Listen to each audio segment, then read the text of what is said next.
குருப்பியோ நமக. ஆன்மீக அன்பர்களே, நம்ம ராமாயணம் அயோத்தியில் நடந்த நிகழ்வுகளை பார்த்தங்க. பரதாழ்வார் ராமருடைய பாதரட்சையை வச்சுட்டு ஆட்சி செஞ்சாருங்க.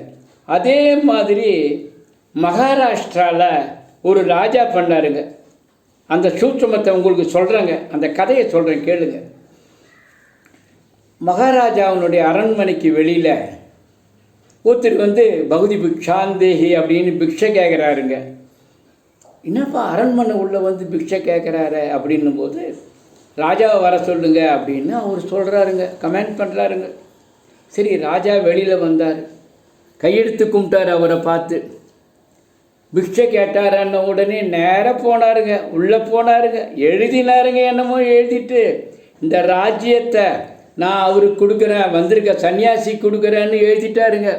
எழுதி இந்த சாப்பா போடுறாங்க பாருங்கள், அந்த சாப்பாவை போட்டு அவர்கிட்ட கொடுத்துட்டாருங்க. அந்த சன்னியாசி யார் தெரியுங்களா?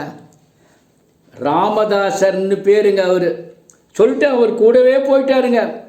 ராமதாசர் சொல்கிறாரு, யோ நீ ஏன் இங்கே வர அப்படின்றார். இல்லை, நான் உங்களோட தான் நான் வருவேன், உங்கள் சிஷ்யன் நான் அப்படின்னு சொல்கிறாருங்க. யாருன்னு கொஞ்சம் சொல்கிறேன் இருங்க. என்ன பண்ணுறாரு, ஒரு இடத்துக்கு போகிறாரு. அந்த இடத்துல போயிட்டு இவருக்கு சேவை செய்கிறாரு. ராமதாசருக்கு அந்த ராஜா சேவை செய்கிறாரு. செஞ்சிட்ட பிறகு அப்போ சொல்கிறாருங்க, அந்த ராமதாசர் சொல்கிறார், இப்போது நான் இந்த பிக்ஷை எடுக்கிற வேலை, இந்த வேலை தான் எனக்கு. ராஜ்யம் பரிபாலனை என் வேலை கிடையாது, நீயே பண்ணு, எழுதி கொடுத்துட்றேன்னு சொல்லிவிட்டு அந்த லெட்டர் அவங்க கொடுத்த ஓலையிலே திருப்பி எழுதி கொடுத்து அனுப்பிச்சிட்டாருங்க. அவருடைய பாதரட்சியை வாங்கின்னு பக்கத்தில் சிம்மாசனத்துக்கு பக்கத்தில் வச்சு ஆட்சி செஞ்சாருங்க. மராட்டிய மாவீரன் வீர சிவாஜிங்க. புரியுதுங்களா?